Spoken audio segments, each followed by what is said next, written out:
चलो ये हमने एक्सेल ओपन कर रखा है। कल हमने यहाँ पर ये डेवलपर टैब ले आए थे, वो तो सबको पता होगा, वीडियो भी सेंड किया था ग्रुप में मैंने। अब हमको क्या करना है, आज हम एक और मॉड्यूल बनाएंगे। इसके लिए हमको वीबी पे जाना है, तो या तो हम डेवलपर पे जाके व्यू कोड मतलब कोड पे जाए, या फिर डायरेक्ट शॉर्टकट की होता है इसका अल्ट F11, है ना। एक्सेल से डायरेक्ट वीबी पे जाने के लिए शॉर्टकट की होता है अल्ट F11। तो मेरे पास ये अल्ट F11 मैंने कीबोर्ड से किया।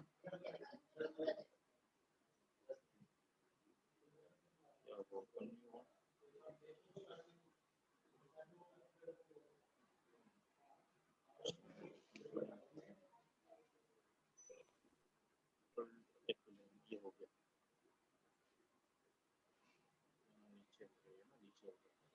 ठीक है।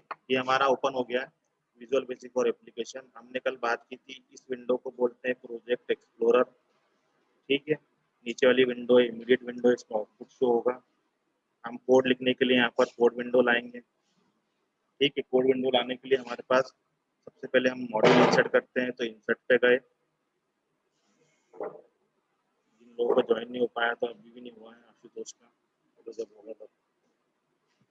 तो हम मॉड्यूल इंसर्ट करने के लिए इंसर्ट पे गए यहाँ पर, और यहाँ पर मॉड्यूल पे क्लिक किया। जैसे हमने मॉड्यूल पे क्लिक किया, हमारे पास यहाँ पर ये एक कोड विंडो आ गई, ठीक है। तो ये ऊपर प्रोजेक्ट एक्सप्लोरर है, यहाँ पर कोड विंडो है या इमीडिएट विंडो है।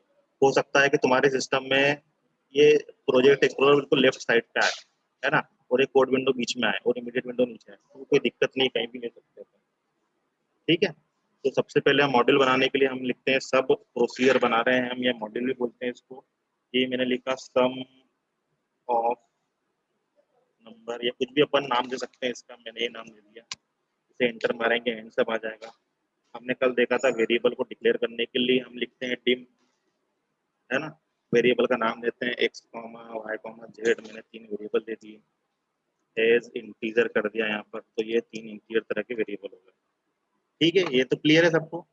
जैसे अपन जावास्क्रिप्ट में var लिख के variable a comma b comma c declare करते थे, वैसे यहाँ पर डिम और वेरिएबल का नाम, फिर एज, और फिर डाटा टाइप बताते हैं, इंटीजर, डबल, फ्लोट, है ना। ये लॉन्ग, ये सब डाटा टाइप है, इसके बारे में डिस्कस करेंगे अपन। अभी एक डबल भी लेंगे, ठीक है। तो ये मेरे 3 वेरिएबल डिक्लेयर हो गए हैं, जैसे हमने कल किया था। अब हम क्या करते हैं, कल हमने क्या कर दिया था, डायरेक्ट एक्स लेके एक्स कुछ वैल्यू असाइन कर दी थी। आज हम ऐसा नहीं करते हैं, हम यूजर से वैल्यू लेते हैं। तो यूजर से वैल्यू लिखने के लिए इसमें आएगा इनपुट बॉक्स, ठीक है। यहाँ पर आएगा वही इंटर एक्स, कॉमा लगा के इस तरह से एक्स, है ना। ये ऑब्जेक्टिव क्वेश्चन बनता है कि वीबीए में यूजर से डाटा लेने के लिए किस मेथड का यूज होता है, किस फंक्शन का यूज होता है, तो इनपुट बॉक्स का होता है। तो वही अगर जावास्क्रिप्ट के टर्म में पूछें कि यूजर से वैल्यू लेने के लिए क्या यूज होता है, तो प्रॉम्प्ट के द्वारा हम यूजर से वैल्यू लेते हैं जावास्क्रिप्ट में, है ना। दोनों अलग अलग चीजें हैं, दोनों में यूजर से वैल्यू लेंगे। जावास्क्रिप्ट में प्रॉम्प्ट से लेते हैं, और वीबीए में इनपुट बॉक्स से लेते हैं। तो यहाँ पर हमारी एक्स में वैल्यू आ गई, ठीक है, यूजर ने जो वैल्यू दी। वैसे ही अब हम क्या करते हैं, ये वैल्यू एक्स, यूजर से वैल्यू एक्स में आ गई, अब हम वाई की वैल्यू ले लेते हैं, ठीक है। तो वाई इक्वल टू लिख दिया, वही हमने इनपुट बॉक्स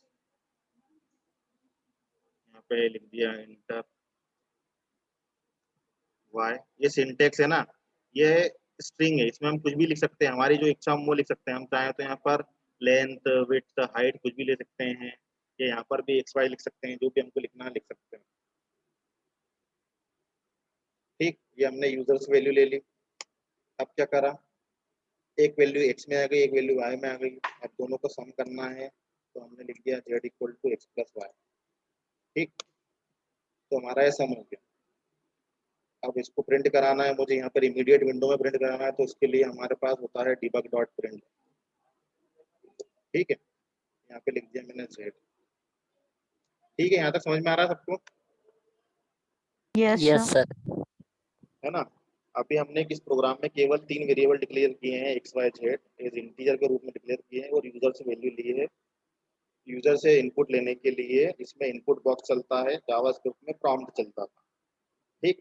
ये पहली वाली वैल्यू एक्स में आई, दूसरी वाली वैल्यू वाई में आई, और हम z equal to x plus y करते हैं। अब इसको रन कराते हैं, क्या होता है। इसको रन कराया तो इसने यूजर से इनपुट मांगा, मतलब हमसे इनपुट मांगा, तो हमने डाल दिया पहले 25, इंटर एक्स है ना, एक्स लिख के एक्स की वैल्यू दे रहे हैं हम, फिर अब वाई की वैल्यू है तो मैंने मान लो 40 डाल दिया और ओके कर दिया। तो आउटपुट क्या रहा हमारा, क्या रहा आउटपुट, 25 40 आ रहा, मतलब जो हमने इंटर करी वैल्यू वही की वही प्रिंट हो रही है। इसका मतलब ये है कि जैसा हमारे पास जावा स्क्रिप्ट में हम यूजर से वैल्यू लेते हैं तो वो स्ट्रिंग फॉर्मेट में आती थी प्रॉम्प्ट के द्वारा, फिर हम उसको पार्स करते थे, याद है सबको, पार्स Yes, इंट sir. करते थे या यस पार्स, है ना, Yes, sir. पार्स इंट या पार्स डबल या पार्स फ्लोट करते थे उसमें। तो यहाँ पर भी ये वैल्यू जो है इनपुट बॉक्स से जो यूजर से वैल्यू ले रहे हैं हम वो भी स्ट्रिंग फॉर्मेट में आ रही है, उसको हमको कन्वर्ट करना पड़ेगा यहाँ पर। क्लियर है सबको?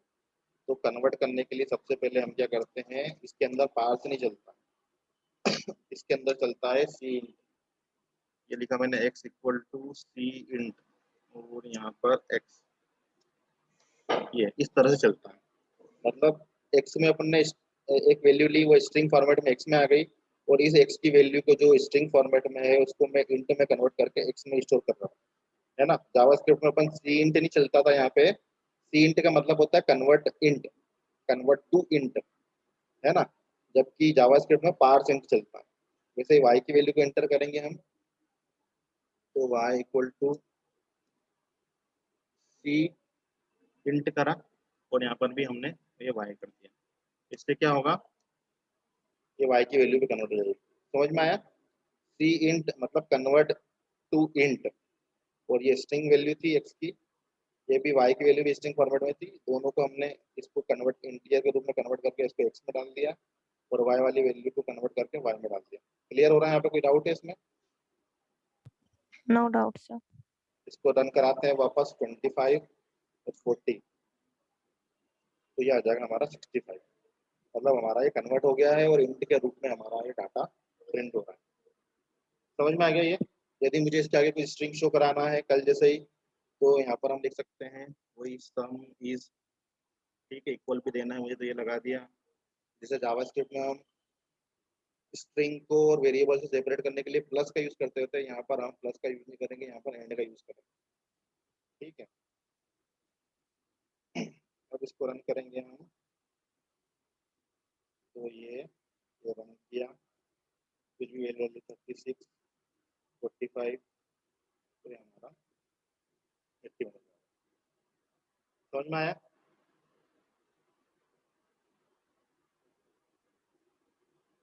जल्दी बोलो, समझ में आया नहीं आया? यस Yes, सर आ sir. गया। Yes, sir. आ गया. आशुतोष समझ में आ गया? नहीं सर, अभी कल के वीडियोस देखना है तो हाँ, कल वो का वीडियो देखेंगे देख फिर। लेना, फिर उसके बाद ये हाँ सर, देखना, और कोई डाउट हो तो बता देना ना। Yes sir yes. जैसे हमने डिस्कस किया कि हम इसमें डाटा, ये जो लिखा है हमने वेरिएबल को डिक्लेयर किया है डिम, फिर वेरिएबल के नाम दिए हैं, जितने भी वेरिएबल उसको कॉमा करके लिख सकते हैं, और एज लिख के इंटीजर बताया है। तो ये जो इंटीजर है डाटा टाइप है, तो किसी भी वेरिएबल का डाटा टाइप की डेफिनेशन ये होती है कि किसी भी वेरिएबल का डाटा टाइप ये बताता है कि उस वेरिएबल के अंदर जो वैल्यू स्टोर होगी आगे चल के वो किस तरह की होगी। जैसे इंटीजर है तो इंटीजर का मतलब है सारे नंबर, नेगेटिव और पॉजिटिव, सारे नंबर जो बिना दशमलव वाले हैं वो इंटीजर कहलाएंगे। यदि मान लो मुझे कोई दशमलव वाली वैल्यू यूज करना है तो उसको यदि मैं इंटीजर यूज नहीं कर सकता। जैसे हम इसमें एग्जांपल जो है इसमें अपन क्या करते हैं, ये अपन ने प्रोग्राम बनाया, यहाँ पे वेरिएबल को इंटीजर यूज किया। अब मैं क्या करता हूँ इसमें, देखना ध्यान से, अब इसको रन करा रहे हैं अपन फिर से। मैं यहाँ पर एक इंटीजर वैल्यू ना देख के एक दशमलव वाली वैल्यू देता हूँ, सपोज मैंने दिया 12.4 दिया, है ना, दशमलव वाली वैल्यू दी। एक वैल्यू दी सपोज मैंने 20.3 दी, दशमलव वाली दी, है ना। तो वास्तव में क्या होना चाहिए, 12.4 और 20.3, 32.7 होना चाहिए प्रिंट, पर अपन ने चूंकि इंटीजर वेरिएबल ले रखा है तो ये 32.7 ना होके केवल 32 प्रिंट होगा। समझ में आया? पॉइंट में वैल्यू नहीं आएगी. तो क्यों इसलिए नहीं आएगी क्योंकि अपन ने यहाँ पे इसको इंटीजर बता रखा है। समझ में आया? अपन को इस वेरिएबल को Yes. डबल डिक्लेयर करना पड़ेगा, अब अपन डबल डिक्लेयर करें। समझ में आ रहा है ये अपन क्या बोल रहा हूँ मैं? यदि दशमलव वाली अपन को वेरिएबल या वैल्यू यूज करना है तो हम उसको इंटीजर डिक्लेयर नहीं कर सकते, उस केस में हमको डबल डिक्लेयर करना पड़ेगा। अभी अपन डबल पे आ रहे हैं, अभी एक केस और बताना है मुझे इसमें।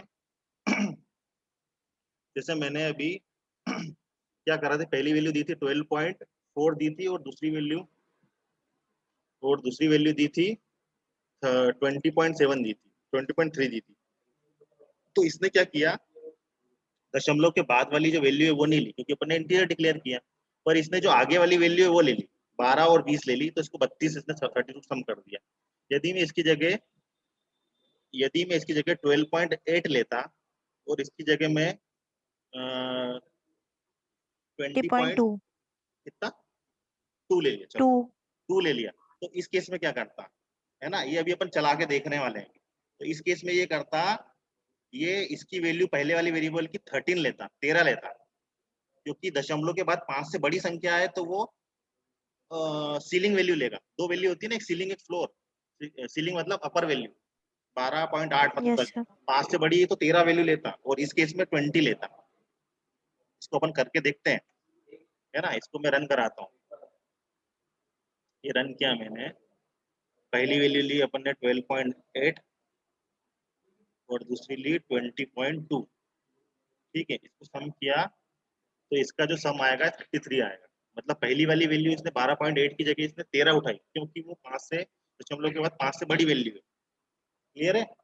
और दूसरी वैल्यू इसने 20.2 है, तो फ्लोर वैल्यू उठाई वो 20। 20 लेगा। यस पर यदि एक चीज और ध्यान रखना, यदि अपन 12.5 होता और 20.5 होता, तब भी ये फ्लोर वैल्यू उठाता। मतलब यदि दशमलव के बाद 5 तक की संख्या है तो ये फ्लोर वैल्यू उठाएगा इंटीजर के लिए, और 5 से बड़ी है, मतलब 6 है 7 है, तो फिर उसकी अपर वैल्यू उठाएगा, सीलिंग सर, वैल्यू। और 5 भी है तो 5 पे भी फ्लोर वैल्यू उठाएगा ना, वही तो बात कर रहे हैं अपन। 5 पे ठीक भी है। वही उठाएगा। ये 5 के लिए भी अपन चला के देख लेते हैं। ये दिया मैंने 12.5 और यहाँ पे दिया 13.5। ठीक है, तो इसको करोगे तो ये तुम्हारा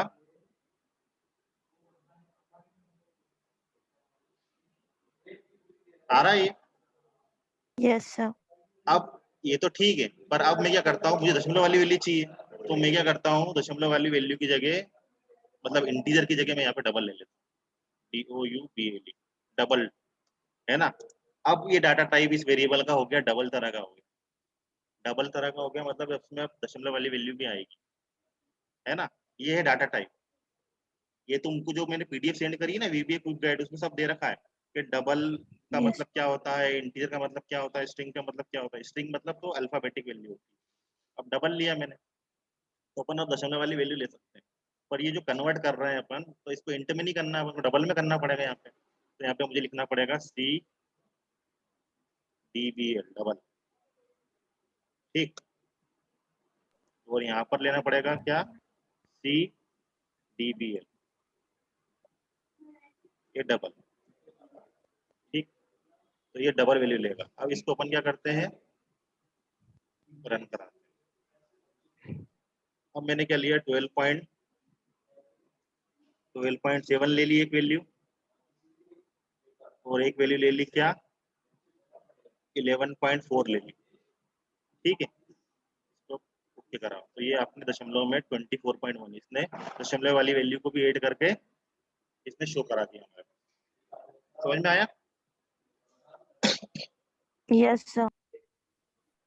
तो ये ध्यान रखना, ये जब भी हमारे पास किसी भी प्रोग्रामिंग लैंग्वेज, केवल मैंने तुमको बताया था जावा स्क्रिप्ट में वेरिएबल का डाटा टाइप हमको नहीं बताना पड़ता है, उसके लिए हम केवल VAR लिखते हैं और वेरिएबल को डिक्लेयर करते हैं सभी तरह।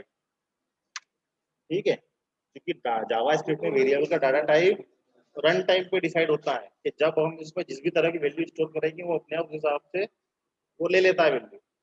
यदि हमने VAR लिख के एक्स लिखा, तो एक्स में यदि हमने 5 करा तो इसने मान लिया एक्स इंटीजर है। यदि एक्स में हमने 2.4 करा तो इसने मान लिया डबल हो गया जावा स्क्रिप्ट में। यदि हमने एक्स इक्वल टू राम लिखा तो इसने मान लिया एक्स स्टिक तरह का हो गया। पर दूसरी प्रोग्रामिंग लैंग्वेज में, दूसरी सारी प्रोग्रामिंग लैंग्वेज में, जैसे सी में या जावा में या VBA में या PHP में या पाइथन में, सब में अपन को बताना पड़ता है कि वेरिएबल का डाटा टाइप क्या है। ठीक है, और डाटा टाइप हमने डिस्कस कर ही लिया है, इसकी डेफिनेशन। किसी भी वेरिएबल का डाटा टाइप यह बताता है कि उस वेरिएबल के अंदर किस तरह की वैल्यू स्टोर हो, मतलब न्यूमेरिक होगी, अल्फा न्यूमेरिक होगी, दशमलव वाली डेसिमल वैल्यू होगी, इस तरह की होगी, ये हमको पता चलता है डाटा टाइप। सर आवाज नहीं आ रही सर आपकी अच्छी है। आवाज सभी को नहीं आ रही कि हेलो। तुमको नहीं आ रही? नहीं सर, बीच सर में नहीं आ रही है। नहीं आ रही सर। अभी कटी आवाज की पहले से कट गई? इसके पहले कटी थी हाँ, जब सर आप स्लो बता आ रहे रही थे है बहुत। कैलकुलेशन। बहुत स्लो आ रही है। हाँ सर। हाँ, तो मैंने ये बोला कि हमने ये देखा है कि डाटा टाइप के बारे में बात की हमने, तो डाटा टाइप हमको ये बताता है कि किसी भी वेरिएबल के अंदर किस तरह की वैल्यू स्टोर होगी, मतलब न्यूमेरिक होगी या अल्फाबेटिक होगी या दशमलव न्यूमेरिक की होगी, तो फिर डेसिमल वाली होगी कि कैसी होगी। तो उसको हम डाटा टाइप के डिक्लेरेशन के द्वारा जब वेरिएबल डिक्लेयर करते हैं उसको बताते हैं। सर वॉइस नहीं आ रही है सर। सर बहुत सर ज्यादा ही कट बहुत रही ही है अब देर तो। हो गई। बहुत ज्यादा वॉइस कट रही है, तो क्या करें यार, मैं तो हाँ यस सर, आवाज बहुत स्लो कट भी रही है। बहुत आ रही है। पेन तो बंद कर देता हूं।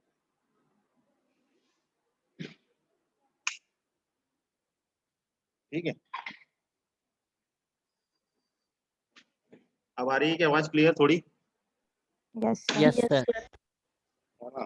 ठीक है, तो वही हम लोगों ने ये प्रोग्राम हमने जो बनाया है मॉड्यूल का ही बनाया है ना? मॉड्यूल में कल हमने डायरेक्ट यूजर से वैल्यू ना लेते हुए हमने खुद उसमें वैल्यू असाइन कर दी थी। ठीक है, आज हमने वही वैल्यू यूजर से ली है ना? इसमें दो चीजें हैं, ये जो लाइन है इसको बोलेंगे हम वेरिएबल का डिक्लेरेशन। यहाँ पे हमने वेरिएबल को डिक्लेयर किया है कि वेरिएबल किस तरह का है, ये डबल तरह का वेरिएबल है। उसके बाद हमने यहाँ पर ये जो है यूजर से वैल्यू ली है और इसमें एक्स में असाइन की है, इसको बोलेंगे वेरिएबल असाइनमेंट या वेरिएबल इनिशियलाइजेशन। यहाँ से वेरिएबल की वैल्यू अपन ने दे दी है ना इसमें, भले यहाँ पे स्ट्रिंग आई है पर वेरिएबल की वैल्यू तो इनिशियलाइज कर दी ना। इनिशियलाइज मतलब कुछ असाइन करना, स्टार्ट करना। ठीक है, तो इसमें इस पहली लाइन को बोलेंगे वेरिएबल डिक्लेरेशन, इसको बोलेंगे वेरिएबल इनिशियलाइजेशन। और इसमें ऑब्जेक्टिव क्वेश्चन ये बनते हैं कि हमको यूजर से यदि इनपुट लेना है तो किसके द्वारा लेंगे, वीबीए के अंदर, तो इनपुट बॉक्स के द्वारा लेंगे। दूसरा क्वेश्चन ये बनता है यूजर से जब भी इनपुट लेते हैं वीबीए के अंदर या जावास्क्रिप्ट के अंदर, तो हमको किस डाटा टाइप में इनपुट प्राप्त होता है या किस फॉर्मेट में प्राप्त होता है, तो स्ट्रिंग फॉर्मेट में या स्ट्रिंग डाटा टाइप में प्राप्त होता है। तीसरा क्वेश्चन, यदि वीबीए के अंदर स्ट्रिंग को इंटीजर में कन्वर्ट करना है तो क्या मेथड यूज होगी, तो उसके लिए सी इंट यूज होगी जो हम पहले कर रहे थे यहाँ पे। यदि स्ट्रिंग को डबल में करना है तो सी डीबीएल। ठीक है, वो जावास्क्रिप्ट में पूछा है, तो पार्स इंट और पार्स फ्लोट, ये पार्स डबल। फिर एक क्वेश्चन, इमीडिएट विंडो पे डाटा को प्रिंट कराने के लिए किसका यूज होता है, तो डीबग डॉट प्रिंट का यूज होता है। ठीक है, ये हमारा मॉड्यूल है जिसमें हमने यूजर से वैल्यू ली है। ये मॉड्यूल का स्टार्टिंग जो होता है सब कीवर्ड से होता है और इसका एंड भी सबसे ही होता है, एंड सबसे, है ना? वीवीए के अंदर सारे जो अपन सिंटेक्स लिखेंगे उसमें एंड भी करना पड़ेगा। यदि हम इफ भी लिखते हैं तो हमको इफ का भी एंड करना पड़ता है। यहाँ तक क्लियर है? Yes sir. Yes sir.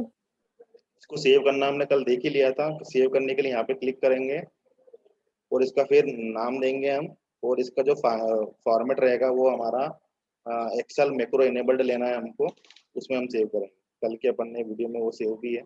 अब अपन क्या करते हैं, इसके बाद इसमें इफ एल्स चला के देखते हैं। तो इसी प्रोग्राम में हम देखते हैं। इसको मैंने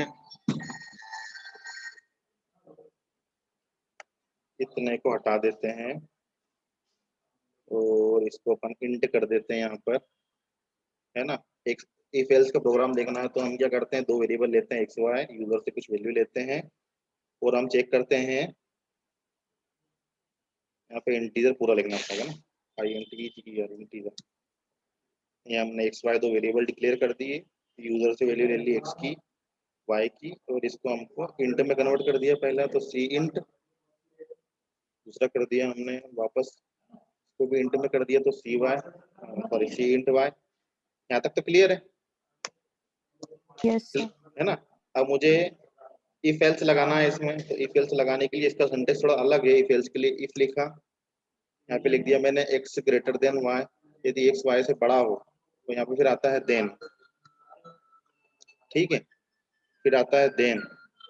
यदि ऐसा हो तो मुझे क्या करना है, सपोज मुझे प्रिंट करना है debug डॉट प्रिंट, यदि x बड़ा हो, प्रिंट से लिख देते हैं, x बड़ा हो तो ये x प्रिंट कर Y दे, से है ना।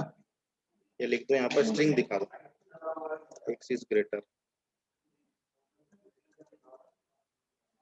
ठीक है, ये दे दिया मैंने। इफ यहाँ पे आएगा एल्स, है ना, यहाँ पे लिख दिया यदि ऐसा ना हो तो y इज ग्रेटर, ठीक है। ये समझ में आया। इसका सिंटेक्स ये है कि इफ लिखते हैं, फिर कंडीशन लगाते हैं, जबकि जावास्क्रिप्ट में इफ लिखने के बाद अपन ब्रैकेट लगाते थे, उसके अंदर कंडीशन देते थे, उसके अंदर अपन कंडीशन देते थे। यहाँ ब्रैकेट नहीं आएगा, वो यहाँ पर देन आएगा, ठीक है। फिर ये इफ की मेथड आएगी, फिर एल्स आएगा, वो फिर एल्स में यदि तुमको, एल्स में अपन को पता है कि कंडीशन तो देना ही नहीं है, इफ की यदि कंडीशन गलत होती है तो अपन एल्स पे आते हैं, ठीक है। तो यहाँ कंडीशन देंगे ही नहीं, और यहाँ पर मुझे करना पड़ेगा क्या, and if, and if, if को एंड करना पड़ेगा, ठीक है। ये जो सब,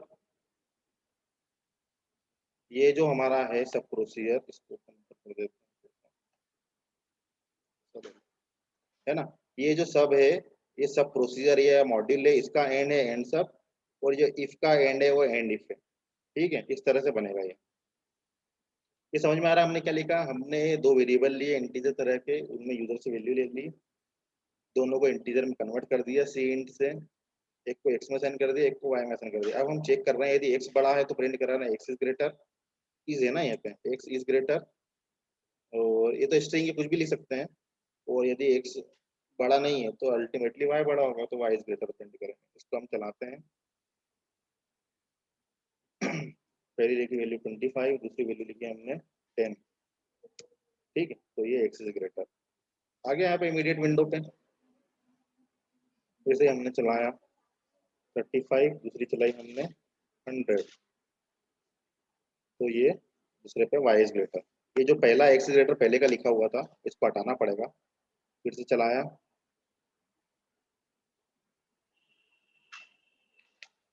ये 45 और ये 100, तो आ जाएगा ये y इज ग्रेटर, ठीक है। समझ में आ रहा है ये। Yes sir. इसमें अपना सिंटेक्स देखना है सर हमको। इक्वल रहा तो, क्या सर इक्वल, इक्वल रहा तो हाँ फिर क्या आएगा? इक्वल रहा तो उसके लिए अपन एल्सिफ लगा देते हैं ना।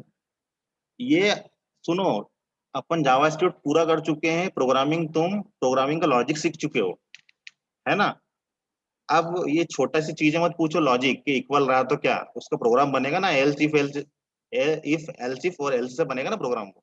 ये यहाँ तो केवल अपन को सिंटेक्स देखना है, नहीं समझ में आया, यस सर। No sir. है ना। जैसे मान लो अब तुम्हारा कहना है एल्स इफ, यहाँ पे लिखा एल इक्वल रहा तो एल्स इफ ऐसा रहेगा, y ग्रेटर देन x, ठीक है। तो यहाँ पे आ गया ये देन, तो कर दो प्रिंट y, यदि x बड़ा है y से तो x ग्रेटर, यदि y बड़ा है x से तो x y इज ग्रेटर, और यदि ऐसा नहीं है तो यहाँ पे लिख दिया मैंने एल्स, ठीक है। और यहाँ पे लिख दो इसमें debug डॉट प्रिंट, लिख दो both are equal,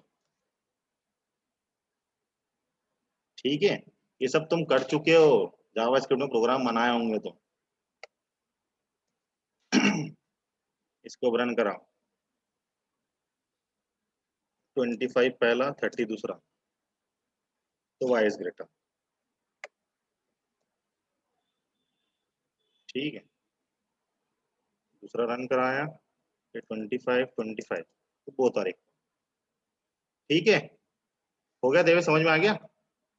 yes sir. नहीं सर, इस मतलब इफ एल्स लगे हैं और कोई इसके लिए पूछ रहे थे। हैं, बोलो सर बोलो। आ गया। देखो सर वो जब कंफर्म नहीं था जब ना, इसमें इफ एल्स लगे हैं और कुछ। नहीं, देखो जब भी हमको दो कंडीशन चाहिए, केवल हमको दो कंडीशन चेक करना है, तो हमको इफ और एल्स यूज करना है केवल, ठीक है। पर यदि मान यस। लो मेरे को दो से ज्यादा कंडीशन चेक करना है, यदि दो से ज्यादा कंडीशन चेक करना है, तो फिर मुझे इफ एल्स इफ और एल्स लिखेगा। यदि जो पुराना वाला प्रोग्राम लिखा था जिसमें अपन ने ये जो एल्स इफ नहीं लगाया था, मतलब ये जो इसके पहले वाले प्रोग्राम में अपन ने ये नहीं लगाया था ना, ये नहीं लगाया था, और यहाँ पर ये लिखा था, यहाँ पर वाइस ग्रेटर लिखा था, तो इस केस में यदि इक्वल होता तब भी वो नीचे वाला ही प्रिंट करता। ठीक है, क्योंकि अपन ने ऊपर कंडीशन चेक करी है कि एक्स बड़ा वाई से, तो एक्स को प्रिंट करना है, और एल्स में सारी कंडीशन में यदि एक्स बड़ा है वाई से, उसको छोड़ के सारी कंडीशन में वो एल्स पे जाता। तो वाई बड़ा है तब भी वो एल्स पे जाता, यदि वाई और एक्स बराबर तब भी वो एल्स पे जाता। तो उस केस में भी वाई ग्रेटर प्रिंट होता वाले प्रोग्राम में, इसके पहले वाले जो प्रोग्राम लिखा था। ठीक है,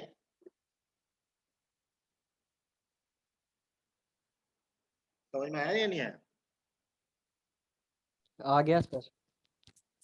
नहीं आया तो बताऊं, इसमें करके चेंजेस करके बताऊं क्या? कुछ नहीं नहीं है, सर, आ गया। वो कोड वैसे ही रहेगा। अपन को ये ध्यान रखना है केवल मैं कंडीशन क्या चेक कर रहा हूँ। यहाँ कंडीशन में चेक कर रहा हूँ एक्स वाई से बड़ा है क्या। यदि एक्स वाई से बड़ा है तो ऑब्वियसली एक्स इज ग्रेटर, और एल्स में लिखा है, एल्स में तो कुछ लिखा ही नहीं था अपन ने, तो फिर वाई इज ग्रेटर आता। पर अब हमने क्या कर दिया है, इफ एल्स इफ और एल्स लगा दिया। ठीक है, तो यहाँ पर 3 कंडीशन होगी चेक, एक्स इज ग्रेटर, यदि एक्स बड़ा है, वाई बड़ा है, या दोनों इक्वल है। तो ये दोनों प्रोग्राम को करके देखना है। ठीक है, यहाँ तक समझ में आ गया? Yes sir. Yes, sir. ठीक है, तो मैं रिकॉर्डिंग को स्टॉप करता हूँ।